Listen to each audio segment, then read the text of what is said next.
Сәлем достар, бүгін сіздермен бірге лимонның денсаулыққа пайдасы туралы білетін боламыз. Судың адам ағзасына қаншалықты пайдалы екені бізге белгілі. Күн сайын аш қарынға 1 стакан таза су ішу керектігін мамандар үнемі айтып келеді. Сондай-ақ суға лимон тілімдерін қосып ішкен дұрыс екені дәлелденген. Лимон тілімдері қосылған суды денсаулық сусын деп те атайды. Ол иммунитетті жақсартуға, ұмытшақтық пен қан аздық сияқты сырқаттардан арылуға көмектеседі. Егер жүрегіңіз айнып, майлы тамақ жегеннен кейін құсқыңыз келсе, жарты лимонның шырынымен жарты шай қасық ас содасын араластырып ішсеңіз, ауруыңыз бірден басылады. Сондай-ақ лимон құрамында магний, калий және С дәрумендері жүрек және жүйке жүйесін жақсартады, қан қысымын қалыпқа келтіреді және де теріге нәр береді.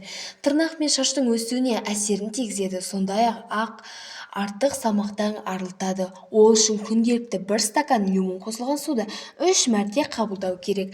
Лимон қосылған қайнатылған жылы су бауыр, өт, бүйрек ауруларының алдын алып, ағзаны зиянды қалдықтардан тазартады. Егер сіз тістеріңіз ақ әрі мықты болсын десеңіз, тістеріңізді лимонмен қабығымен ысыңыз.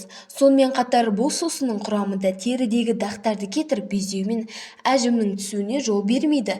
Күнделікті таңнан кешке дейін лимон қосылған су жүйке жүйесінің жұмысын қалыпқа келтіріп, бойға күш-қуат пен сергектік береді.